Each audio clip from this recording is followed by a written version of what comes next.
नमस्कार, बहुत स्वागत है आपका। मैं हूं आपके साथ ऋतु ज्ञानवानी। पीसीसी चीफ कमलनाथ 13 फरवरी को बागेश्वर धाम जाएंगे।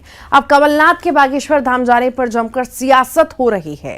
कांग्रेस के मीडिया विभाग के उपाध्यक्ष अजय यादव ने कमलनाथ का पक्ष लेते हुए कहा कि कमलनाथ के बागेश्वर धाम के पंडित धीरेन्द्र कृष्ण शास्त्री से चर्चा होती रहती है और वो आगे भी उनसे मुलाकात करते रहेंगे। वहीं बीजेपी के मीडिया विभाग अध्यक्ष लोकेंद्र पाराशर ने कमलनाथ के बागेश्वर धाम जाने पर निशाना साधा। लोकेंद्र पाराशर ने कहा कि कमलनाथ बागेश्वर जाएं और माफी मांगे, क्योंकि कांग्रेस के नेताओं ने बागेश्वर धाम के खिलाफ अनर्गल बयानबाजी की है, इसीलिए कमलनाथ समाज से माफी मांगे।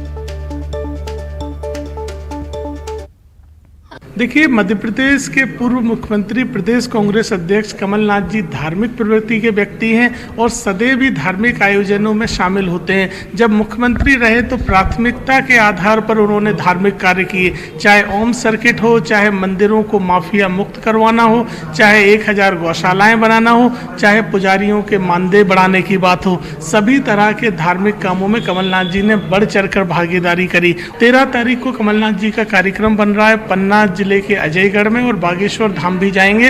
वहां पर बागेश्वर भगवान के दर्शन करेंगे और आशीर्वाद लेंगे। कमलनाथ जी हमेशा धार्मिक आयोजनों में शामिल होते हैं।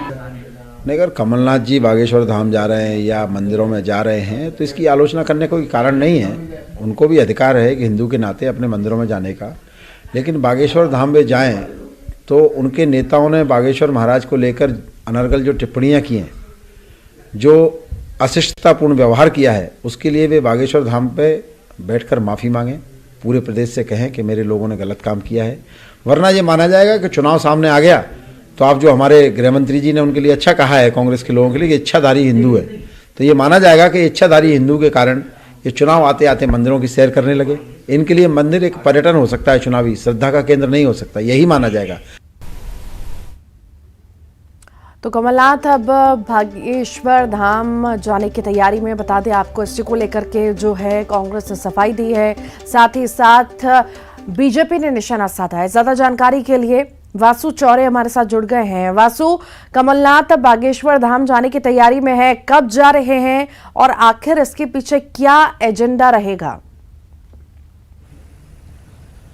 देखिए ऋतु, मध्य प्रदेश में ये चुनावी साल है और चुनावी साल में लगातार देखा जा रहा है कि कांग्रेस जो है वो अपने आप को एक अलग छवि के तौर पे प्रोजेक्ट करने की कोशिश कर रही है। आप देखिए, राहुल गांधी की भारत जोड़ो यात्रा से जो सिलसिला शुरू हुआ, सबसे पहले उन्होंने ओमकारेश्वर में नर्मदा पूजन किया, ओमकारेश्वर में महादेव के दर्शन किए, फिर वो बाबा महाकाल पहुंचते हैं, वहां पर साष्टांग दंडवत करते हैं और इस दौरान उनके साथ वहां पे पीसीसी चीफ कमलनाथ भी मौजूद रहते हैं। और उसके बाद से भी लगातार आप देखेंगे तो कमलनाथ ने नदियों के लिए आयोग बनाने की घोषणा कर दी। नर्मदा जयंती पे वो जबलपुर पहुंचते हैं, वहां पे पूजन कार्यक्रम में शामिल होते हैं और अलग अलग जो धार्मिक कार्यक्रम लगातार हो रहे हैं उनमें भी वो शामिल होते हुए नजर आते हैं। कभी वो प्रसिद्ध कथावाचक प्रदीप मिश्रा से मुलाकात करते हैं, उनसे बातचीत का वीडियो सामने आता है और बयान वो ये देते हैं कि धीरेन्द्र शास्त्री, जो कि लंबे समय से मध्य प्रदेश ही नहीं बल्कि देश की सियासत में और खबरों में सुर्खियों में लगातार बने हुए हैं, उनसे उनकी लगातार बातचीत होती हुई, ऐसा कमलनाथ ने खुद कहा। और अब 13 फरवरी को कमलनाथ जो है वो बागेश्वर धाम जाएंगे। बागेश्वर धाम में जो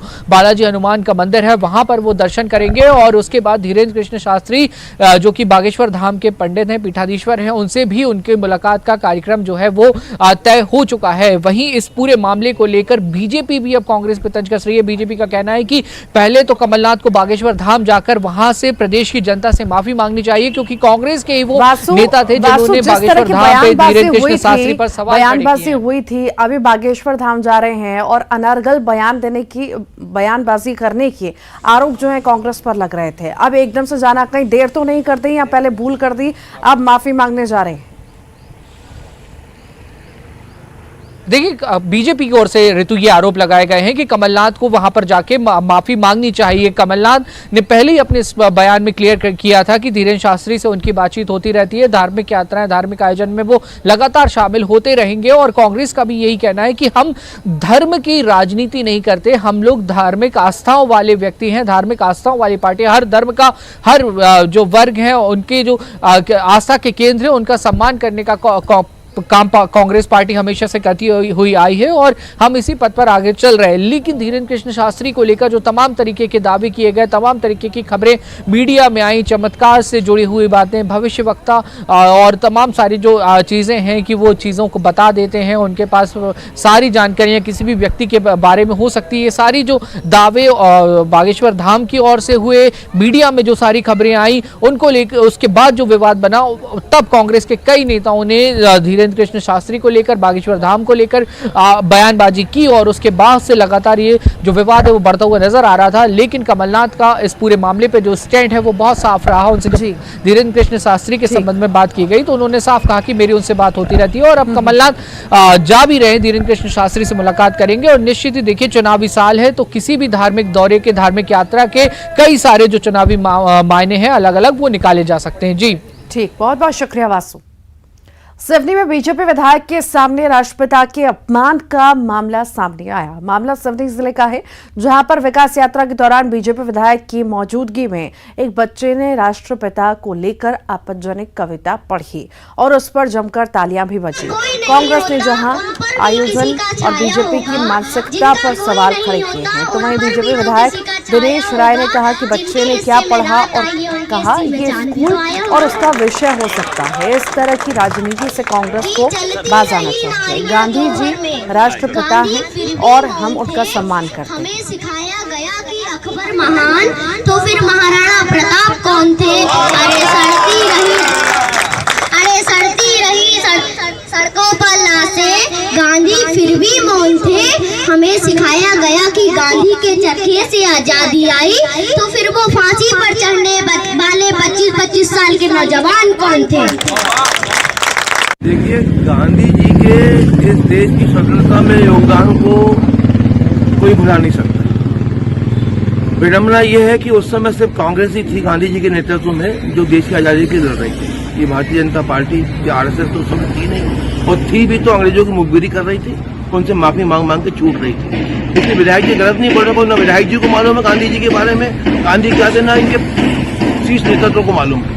महात्मा गांधी वो व्यक्तित्व है जिन्हें पूरा विश्व आज शांति के दूत के रूप में जाना जाता है। जो स्कूल में जो कविता बच्चे ने सुनाई, उसमें मैं बच्चे गलती नहीं मानता, बच्चे बेचारे भोले होते हैं, ईश्वर का रूप होता है। उन्हें जो सिखाया गया और वो जो सिखाया गया वहाँ पर निश्चित रूप से भारतीय जनता पार्टी उसके लिए जिम्मेदार है। कोई बच्चे हैं, अपनी मानसिकता, अपने छोटे बच्चे हैं, अगर कोई चीज कर रहे हैं, कुछ बोल रहे हैं, उसको इतनी गंभीरता से लेते हैं, इनको तो गंभीरता से लेना चाहिए कि शिवजी का सब कुछ लुटा के तुम छिंदवाड़ा ले जा रहे हो और तुमने जिस तरीके से अवैध वसूली करके कांग्रेस कार्यालय बनाए हो, उसमें आपको ज्ञापन देना चाहिए, उसमें आंदोलन करना चाहिए। यहाँ की जनता के साथ जो छलावा आप लोगों ने किया, आप कोई भी इशू को लेके आप सिर्फ जनता के बीच में जा रहे हैं। आप थे कहाँ अभी तक?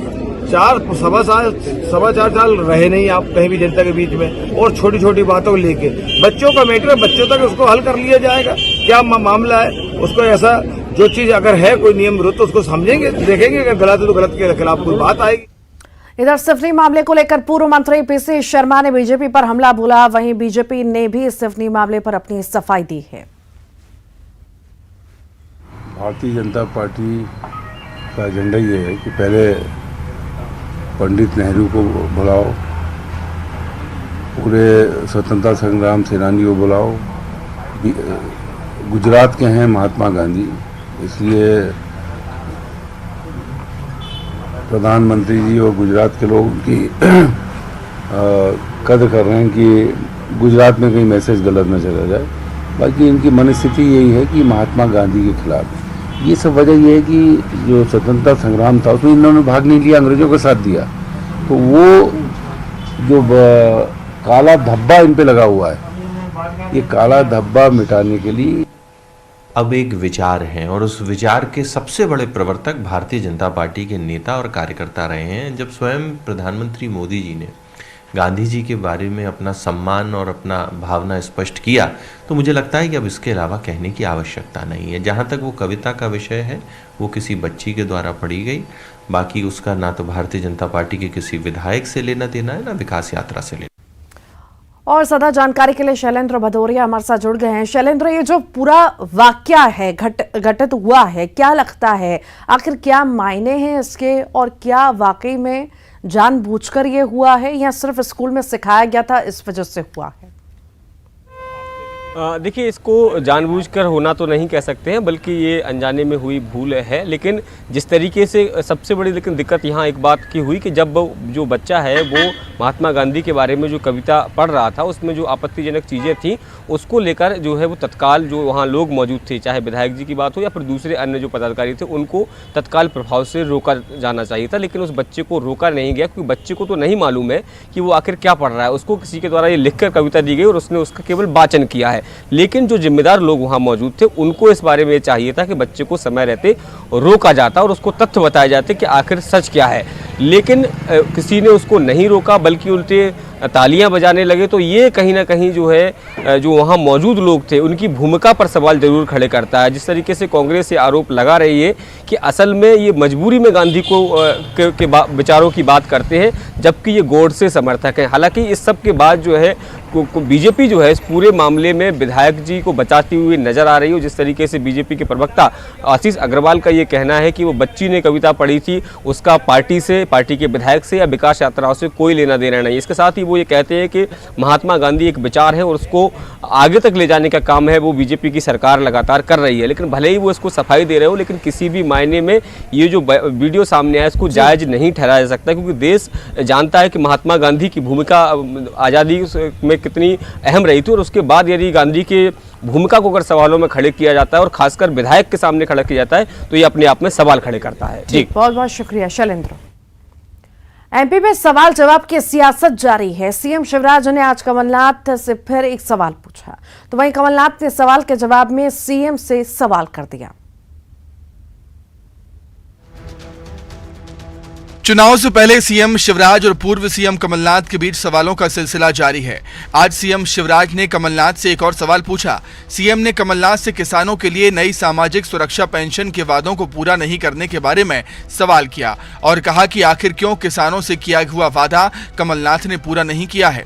और इसलिए आज मैं फिर पूछ रहा हूँ, कमलनाथ जी आपने वादा किया था किसानों के लिए नई सामाजिक सुरक्षा पेंशन की शुरुआत करेंगे, इसके अंतर्गत 1000 रुपया मासिक देंगे और बाकायदा आपने कहा था कि 60 वर्ष के एवं 2.5 एकड़ से कम भूमि धारक तथा किसी अन्य स्रोत से आय ना होने वाले किसानों को शामिल करेंगे, ये वचन दिया था। कि इनको ठगा नहीं कमलनाथ जी आपने? किसको पेंशन दे दी बता दो, किसको 1000 रुपया दिया बताओ? ये आपका झूठ है, जनता को धोखा दिया है आपने। वहीं कमलनाथ ने सीएम के सवालों के जवाब में सवाल पूछ लिया। कमलनाथ ने एक बार फिर ट्वीट कर सीएम से सवाल पूछा है। कमलनाथ ने सीएम से सवाल करते हुए पूछा कि आपने छोटे किसानों को सूरजधारा और अन्नपूर्णा योजना से जोड़ने का वादा किया था और रियायती दरों पर उच्च गुणवत्ता के बीज उपलब्ध कराने का वादा किया था, लेकिन आपने दोनों ही वादे नहीं निभाए, बल्कि अनुसूचित जाति और अनुसूचित जनजाति के जो किसान पहले से इस योजना में शामिल थे उन्हें भी योजना से वंचित कर दिया। खरगोन से बड़ी खबर की बात करते हैं। खेलो इंडिया यूथ गेम्स के दौरान हादसा हुआ है। जम्मू कश्मीर की कैनो खिलाड़ी का रेस्क्यू किया गया। खिलाड़ी सानिया जहरा की बोट छूटी है। महेश्वर में नर्मदा की सहस्त्रधारा में रेस्क्यू किया गया। एसडीआरएफ खरगोन की टीम ने यह रेस्क्यू किया है। खिलाड़ियों और कोच ने सुरक्षा इंतजामों की सराहना की।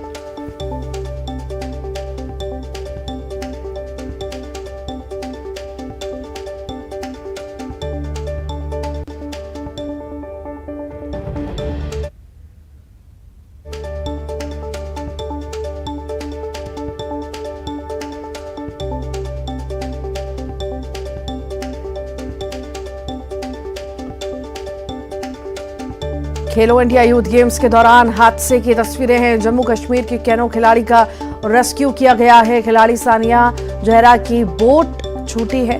महेश्वर में नर्मदा की सहस्त्र धारा में रेस्क्यू किया गया। एसडीआरएफ की टीम ने रेस्क्यू किया। ये तस्वीरें आप देख रहे हैं। खिलाड़ियों और कोच ने सुरक्षा इंतजामों की सराहना भी की है।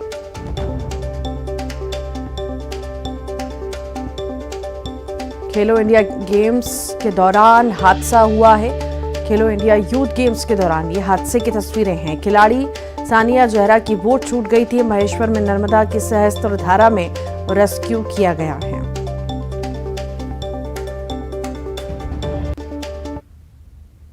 सीधी से बड़ी खबर है, सहायक परियोजना अधिकारी रिश्वत लेते गिरफ्तार हुए हैं। महिला बाल विकास विभाग में पदस्थ अधिकारी 25,000 की रिश्वत लेते हुए रंगे हाथों गिरफ्तार किया गया। आंगनबाड़ी सहायिका की भर्ती के लिए 50,000 रुपए मांगे गए थे। 25,000 रुपए लेते लोकायुक्त पुलिस ने रंगे हाथों पकड़ा है। रीवा लोकायुक्त पुलिस की 16 सदस्यीय टीम की ये कार्रवाई है।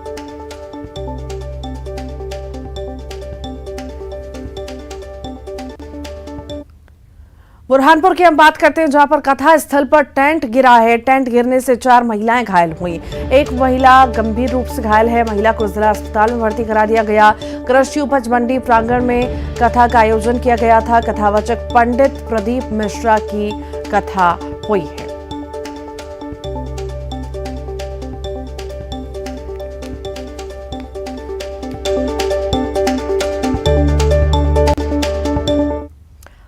और इसी के साथ ही इवनिंग एजेंडा में इतना ही।